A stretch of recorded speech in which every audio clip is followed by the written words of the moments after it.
And this, my next little tale for you, comes from an old friend of mine, who once bought a country house, a seat, out in the Westlands. And nobody, but nobody, had lived in that house, oh so long. The grounds were quite rack and ruin, and the great house needed so much work. My friend had his work cut out, and all the neighbours looked at him as if he had left his senses. For the previous owners of the house, a married couple who had lived there time out of mind, without children, and men whispered the man was a termagant, had come to a funny end. After 20 years or more, one day the man had disappeared. His wife let it be known to all who inquired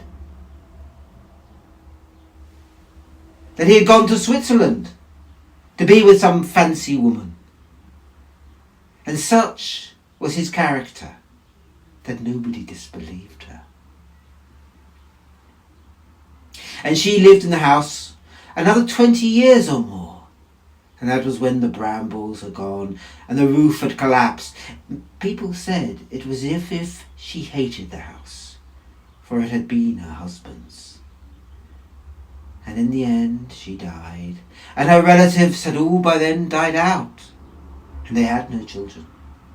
And so it came at last to my friend.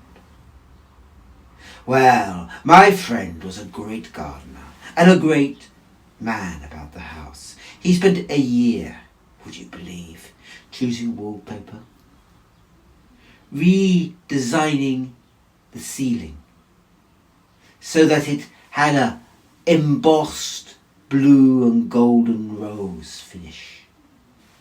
It was lovely.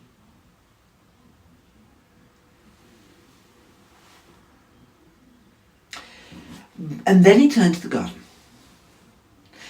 And what with laying down vegetable gardens and designing rose gardens and water features and building a parterre and a very witty ha-ha for the more drunken and disreputable visitor, he was very happy.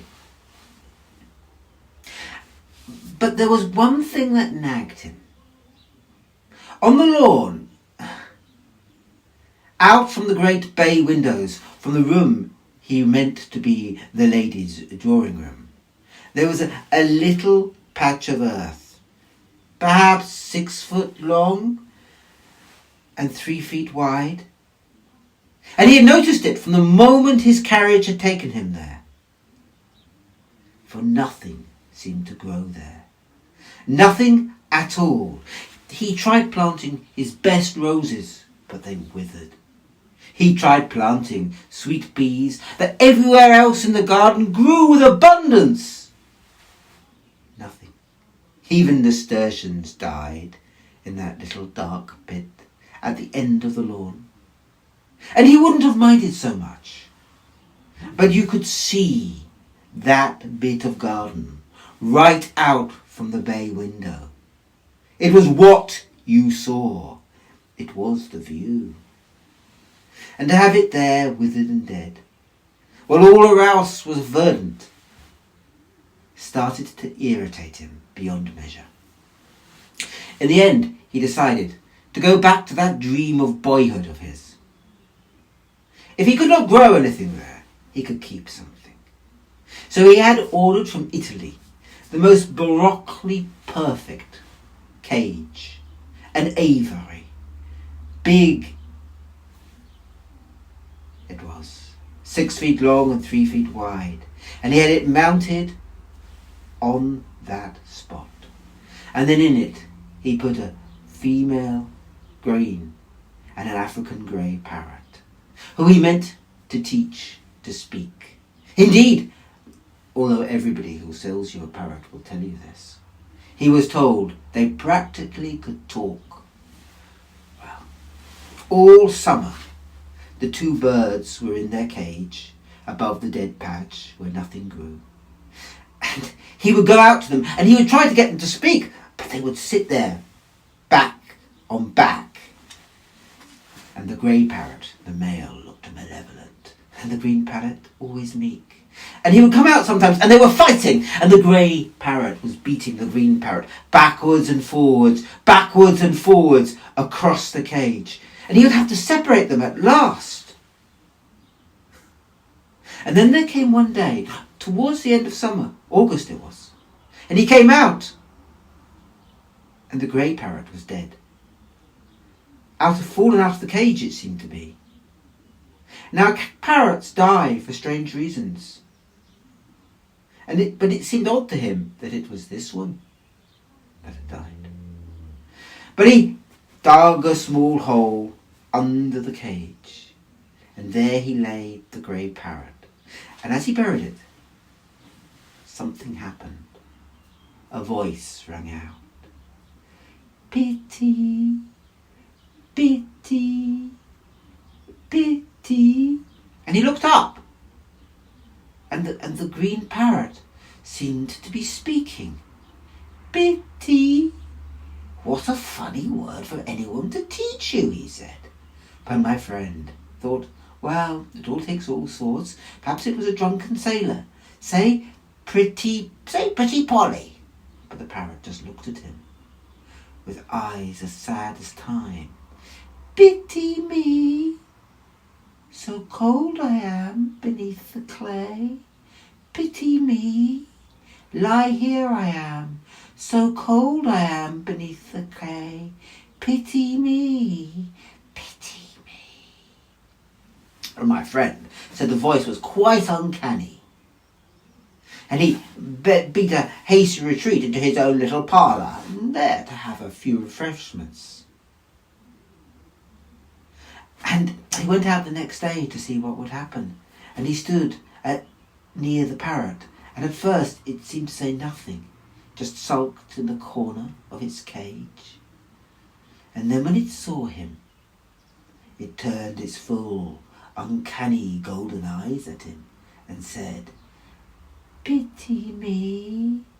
Here I lie, cold as clay, alone. Pity me, pity me. Ooh, it quite gave him the shivers, my friend. I can't bear it, he said. I can't bear it. And he ran back in. And when this happened a third day, pity me, he felt, the garden doesn't feel my own. I must act. And so, being a man who acted first and thought perhaps after, that very day he sold the green parrot as a champion talker. It says pity me. Although whether it ever spoke that or not, again, my friend never found out. And he had the cage taken away and sold to some children. And instead, he had built there, at the end of the garden, a magnificent grotto. And that winter, when he was travelling through Italy, he found a statue of Juno and a statue of Jupiter. And he took them home and had them built on that grotto and that strange place where nothing grew. And as he first looked up at them, he thought to himself, I hadn't noticed, I'm not sure I would have bought that Jupiter. It looks so malevolent. And the Juno so defiant. And he lit a candle in front of both statues, as if it were a votive offering. And if you go to that great house today, the grotto is still there. Although my friend never went to it after dark, and seldom goes out to see it at all. For there's something about him, doubt it, that still makes him anxious. But he always sends his guests out if you should ever visit him. But never did either statue say, pity me. pity me. A story from my friends in the West.